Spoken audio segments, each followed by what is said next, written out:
Webb reveals dust and water forming right next to the Milky Way's central black hole, defying expectations for such a harsh environment. This is Fascinating Frontiers, episode 158. An international team used the James Webb Space Telescope to find dust and water surviving close to the Milky Way's supermassive black hole. The evolved star IRS-3 continues releasing newly formed material despite intense radiation from the central region. These observations show material can form and persist in environments previously considered too hostile. The findings come from mid- and near-infrared imaging that isolates the star's contribution from the surrounding glow. Webb's sensitivity allowed astronomers to separate the star's output from the bright background of Sagittarius AR itself. Additional spectra will help determine the exact temperatures and densities where the water molecules remain stable. Now, shifting from the extreme environment around a black hole to the more familiar but still intricate structures left by ordinary dying stars. Webb captured the planetary nebula in mid-infrared light, highlighting the complex structure of swept-up gas. Lower mass stars like the one that formed the nebula shed outer layers instead of exploding as supernovae. The white dwarf at the center is ionizing an expanding bubble of gas that forms the lion's face and destroys dust in its path. Ongoing research focuses on how these rings and shells develop in nebulae of this type. The mid-infrared view isolates the heated dust and ionized gas without visible light confusion from foreground stars. Follow-up observations will track changes in the bubble's expansion and dust destruction over time. A typical planetary nebula spans roughly 1 light-year across, about the distance a commercial airliner travels in 200,000 years of continuous flight. When a sun-like star exhausts its core hydrogen, it swells into a red giant and then ejects its outer envelope in successive pulses, spaced centuries or millennia apart. The exposed hot core, now a white dwarf, floods the ejected gas with ultraviolet photons that ionize it and drive a fast wind outward at hundreds of kilometers per second. That wind sweeps up earlier, slower material into dense shells and rings whose spacing records the timing of each ejection episode. Temperatures in the ionized zones reach tens of thousands of degrees, while the shells themselves expand at only 20 to 30 kilometers per second. Slow enough for astronomers to watch structural changes over decades with repeated imaging. The same central star can produce both intricate multi-layered patterns and simple spherical shells depending on the mass loss history and any binary companion that may be present. Yet the precise combination of factors that decides which outcome occurs in any given nebula remains unknown. From the shaping of planetary nebulae to another case where Mars's surface history is being rewritten, new analysis challenges the long-held view that the Martian surface froze solid around 3 billion years ago. Evidence suggests liquid water could have persisted later than previously modeled, altering timelines for surface habitability. Researchers examined geological indicators that imply episodic melting or groundwater activity after the presumed global freeze. Further orbital and rover data will test whether these conditions lasted into more recent epochs. The revised chronology rests on re-examination of valley networks and mineral deposits previously dated to earlier periods. Models incorporating these observations now allow for brief intervals of surface liquid after the main freeze-over. From past water on Mars to the rover now climbing toward a key geological boundary in Gale Crater. The rover is approaching a large-scale erosional supersurface in Gale's sedimentary record that marks a shift from net deposition. Planning for Sols 4968 through 4974 focuses on characterizing this feature through targeted imaging and contact science. The supersurface records a period when environmental conditions changed across the crater floor. Scientists will compare rock textures and chemistry above and below the boundary to understand the transition. MASTCAM and ChemCam observations will document layering and mineralogy at multiple scales along the climb. The data will help reconstruct how long the change in depositional regime lasted and what caused it. from surface exploration on Mars to statistical searches for ice beneath it. Two studies from the Planetary Science Institute now assign a 64% probability of finding ice beneath specific patches of Martian mid-latitude ground. The work moves beyond simple consistency checks with orbital data to probabilistic assessments. Targeted digging or drilling at high probability sites could test the predictions directly. Results will guide landing site selection for future ice access missions. The probability maps incorporate both neutron spectrometer data and thermal inertia measurements from orbiters. Sites with the highest scores also show morphological features consistent with ice-rich material just below the surface. From Mars subsurface prospects to rare alignments that let astronomers weigh distant galaxies. A neural network scanned a catalog of 800,000 quasars and identified 7 cases where the host galaxy lenses a background object. These alignments allow astronomers to weigh the quasar host galaxies despite the bright central engine drowning out starlight. The method bypasses the usual difficulty of separating quasar glare from galactic mass. Follow-up spectroscopy will confirm the lensing geometry and refine mass estimates. The 7 systems represent an extremely small fraction of the input catalog, underscoring how rare the required alignments are. Each confirmed lens will provide an independent mass measurement for its host galaxy at a time when the quasar was actively accreting. From clever data analysis to an algorithm now scheduling entire telescope nights. The algorithm learned from years of actual astronomer decisions rather than following predefined scheduling rules. It now selects targets that maximize usable data given weather, moonlight, and atmospheric conditions. Early tests show the system reduces wasted time on marginal observations. Continued training on new nights will improve its ability to anticipate changing conditions.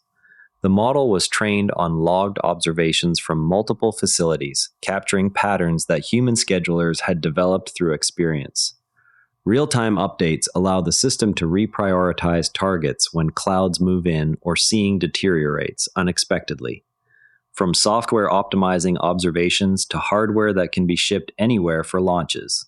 The portable launch system fits all required infrastructure into standard shipping containers for rapid deployment. Ghost is designed to support neutron and electron operations from new sites with minimal fixed construction. The approach aims to increase launch flexibility and geographic options. Initial demonstrations will validate transport, setup, and countdown procedures under field conditions. Each containerized module contains power, communications, propellant handling, and safety systems needed for a complete launch campaign.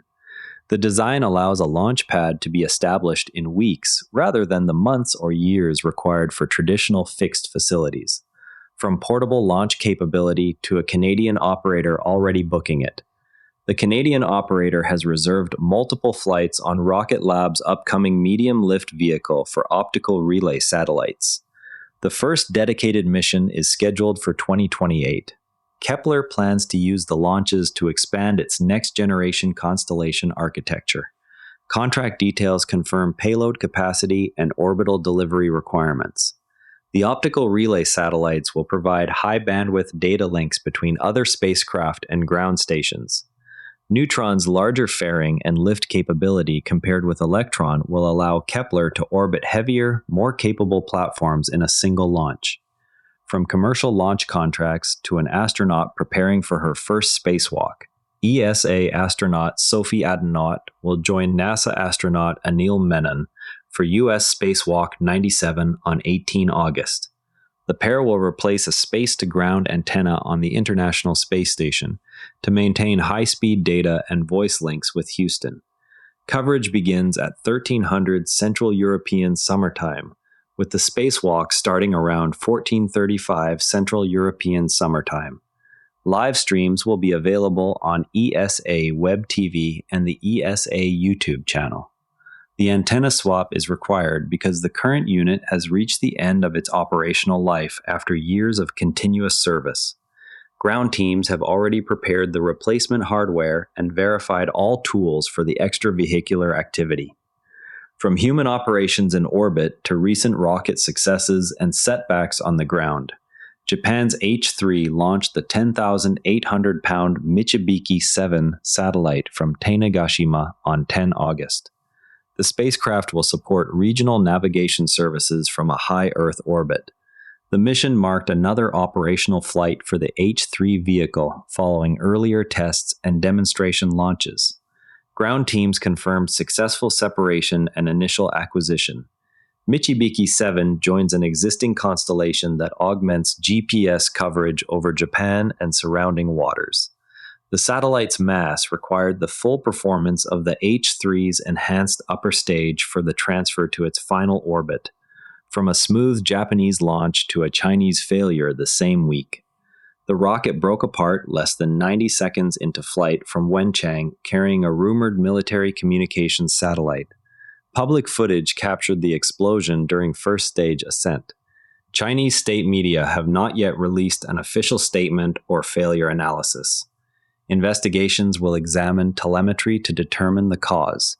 The failure occurred while the first stage was still burning, before any planned staging events. No injuries or ground damage have been reported from the launch site. From launch outcomes to new ways of sharing space content with the public, continuous NASA content is now available on Discovery Plus live channels, with special events including Artemis 3 also streaming on HBO Max. All broadcasts remain freely accessible on NASA Plus and social platforms.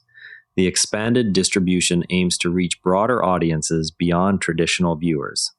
Program schedules will continue to include mission coverage and educational segments. The partnership brings live mission commentary and documentary programming to platforms already used by millions of households. NASA Plus will retain the complete on-demand archive and real-time mission feeds without subscription requirements. From audience reach to opening mission software to outside coders, the agency invites coders worldwide to contribute and run software on the spacecraft during its asteroid encounter. Selected experiments will execute in deep space aboard the Hera probe. The initiative expands community participation in mission operations and data analysis. Proposals will be evaluated for technical feasibility and scientific value. Hera's onboard computer resources allow multiple guest experiments to run alongside the core mission software. Successful submissions could demonstrate new autonomy algorithms or data processing techniques in the actual radiation and thermal environment of deep space, from open spacecraft software to the final weather satellite briefing. Journalists can register for online briefings in English, French, and German ahead of the Meteosat third-generation imager satellite launch. Applications close 17 August. The sessions will cover mission objectives, spacecraft capabilities, and launch preparations. The satellite will enhance European weather monitoring from geostationary orbit. MTGI-2 carries an advanced imager that provides higher resolution and more frequent observations than previous Meteosat generations.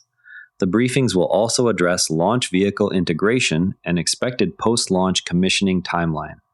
Keep an eye on the first results from those global developer experiments once Hera reaches its target asteroid.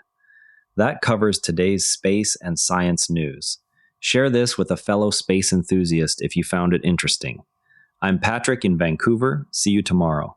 And if you'd rather watch than listen, find us on YouTube at NERA Network. Links in the show notes.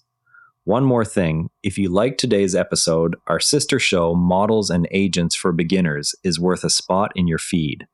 Artificial Intelligence Explained Simply for beginners and curious teens. It's one of the NERA Network's daily briefings, all free at neranetwork.com. Live dashboards, TSLA, SpaceX launches, the investing scoreboard are all at neranetwork.com/data. This episode used AI voice synthesis of my voice.